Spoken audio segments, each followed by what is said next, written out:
Good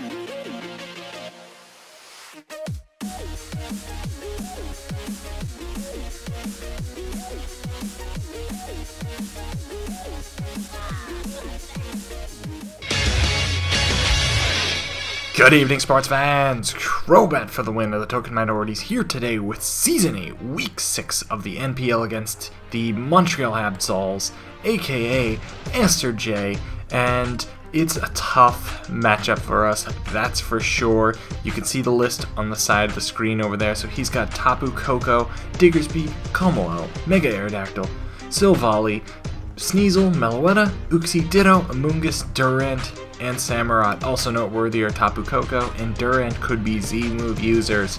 Now, let's go into his major threats for the week. Tapu Koko, first of all. Alright, maybe it's not the hardest hitting mon in the world, but guess what? When it sets up electric terrain and has really nice coverage and could possibly use Z-moves, it could definitely spell trouble if I'm not careful. Diggersby always is a threat, especially because I don't have the greatest answers. However, I'm going to show you right here. I'm going to come up with something that I like that can kind of deal with Diggersby in a pretty decent way. And finally, actually, it's his top 3 mons. Komolo actually has a pretty nice matchup against me, and I kind of have to run a really interesting move later that it would hopefully help to deal with it. The problem is if he gets Komolo set up, I'm in big trouble. So we don't want that to happen at all. So why don't we jump right into my team for the week. Alrighty, so for our first mon, we've got Mamoswine, Its Choice Scarf, Thick Fat, Icicle Crash, Ice Shard, Earthquake, and Knock Off. So it has a fair amount of speed. It has enough to outspeed Adamant Mega Aerodactyl, and also the Ice Shard is more for some reason I find these Jolly Aerodactyl, or if Komolo sets up an Autonomize or Dragon Dance or whatever it can do. So I kind of have it as just some reassurance there if I need it. Obviously the rest of the stabs are pretty self-explanatory, and knockoff is utility. This is also going to be vital in outspeeding Tapu Koko and taking it out with an Earthquake. So if I predict this thing really well, he doesn't have very many Mamoswine switch-ins. I mean, look at his team. Yes, he's got the Amoonguss, which is a decent switch-in. He's got the Durant, which is a pretty good switch-in. But barring that, he doesn't have too much that wants to switch in safely. So hopefully this mon will be able to do some major damage this week. Next up, we've got Landorus Incarnate with Life Orb, and of course Sheer Force, Defog, Stealth Rock, U-Turn, and Earth Power. Now this set is kind of just a utility. It's my defogger. It was my compromise set for the week. I wanted to bring a 7th mon. I wanted to bring Tornadus Therian. I had so many different ideas, and I feel like this was like a compromise idea that I had. And I don't know if it's going to work well or not, but I can say this. I'm hoping that because it's not the best at defogging and not the best at stealth rocking, I'm hoping that idea is not going to bring me down. I'm going to try my best with it, see how it can do. Hopefully just U-turn out, go for some Earth Powers. Life Orb is just there to boost Earth Power, because Earth Power does a lot of damage against most of his team. Like I said, my goal would be to get Stealth Rocks up as early as possible if I can, and keep Stealth Rocks off my side of the field, because I seem to have difficulty with them, as we've learned in the past, but I've got much better at it, thankfully. So hopefully this Compromise Mon does well. I'm hoping that because it's not the best at either of those roles, it'll still work. But we'll see. I'm anxious to try it out. I think I have some faith in it. Let's see how it goes. Alright, so my next mon for the week is Dusknoir. And Dusknoir has been coming to many games recently, and it does a great job, actually. Cold Ray, Brisk, Hidden Power Fire. Ice Punch, Will-O-Wisp, and Pain Split. Now, Hidden Power Fire is for the guaranteed 2-hit KO on Durant, whereas Fire Punch is a guaranteed 3-hit KO. So that's basically its only purpose there. Ice Punch is just for coverage for something like Diggersby, for Komolo, for Mega Aerodactyl, these good physical sweepers. Will-O-Wisp is just to burn things, of course, and Pain Split is if I want to get some health back. So it's max defense. Of course, we're pretty close to it. I gave it just a little bit of special attack too.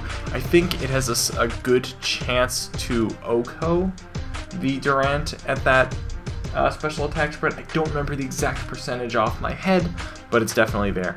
Also, might be worthy to note that Landorus, by the way, is modest nature, so its earth powers are going to do big damage. Big damage. So, I almost forgot to mention that. So anyways, we're moving on to Sylveon, which is choice specs this week. Moonblast, Baton Pass, Psyshock, Quick Attack? Remember when I said in the major threats that I had something that I would hope would help to deal with Como-O? Well, this is one of them. Now, imagine it's late game, Como-O set up, it's got 30 or 40% of its health left. Guess what? Even with a choice specs, and with a quiet nature, of course, Quick Attack does anywhere from 40 to 50% to a Como-O. And now remember, that's X4 effective, but still, that's a good amount of damage for an uninvested, low attack, 65 base attack, Mon. Granted, it's pixelate, but still, it's crazy. So I'm definitely rolling with it. I'm hoping that that will nail me a late game KO. Let's jump into the next Mon, which is Victini. Pretty typical choice band.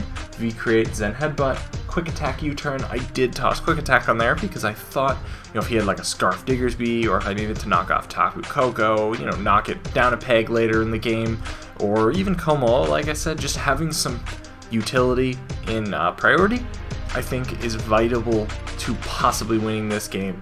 Those top 3 Mons especially are going to be hopefully hit hard by Quick Attack late game if I need to in an emergency measure. So I've got a couple areas of priority, 3 to be exact. So we got Ice Shard, we've got that Quick Attack, and we've got Victini's Quick Attack. All in all though, it's a solid Mon, that's for sure. So I've got enough speed to outspeed the Silvally because I want to outspeed it in case it ends up being Steel type, and it's Jolly. So it'll definitely outspeed that. Base 95 is Silvally. This is base 100. Let's move on to the final Mon for the week, and that is Gyarados. Mega Gyarados, I should say. It's going to be a setup sweeper. Now, this is going to be one of the win cons for the week. If I can get this thing in safely and just set up, ooh, it's going to be game. I need to be very careful because of Como-O. As I said, the Como-O is the one thing that could probably stop this sweep. Now, it has Ice Fang, but even at +1, it is not going to KO. And Como-O is a fighting type. I might be in big trouble, so I better try to get this thing to at least +2. That's what I need. But otherwise, I like the set a lot. At the speed it's at, it outspeeds Tapu Koko. Actually, it outspeeds Adamant Aerodactyl, if I recall. At the speed it's at +1. So I'm looking forward to hopefully sweeping his team with this. That is my goal. As you can see, the coverage moves that it has, I think hits everything as best as I can. I don't think Earthquake would have really helped much more because if I get... Now you're going to say, he's Tapu Koko. Alright, why am I not running Earthquake? Well, Waterfall should do enough at +1. After Rocks, it KOs. There's always a flinch chance too, I guess. And presumably I'll be able to get some chip damage as well. So that's pretty much it for the Week 6 Team Builder. I look forward to seeing you for the game tomorrow. Peace!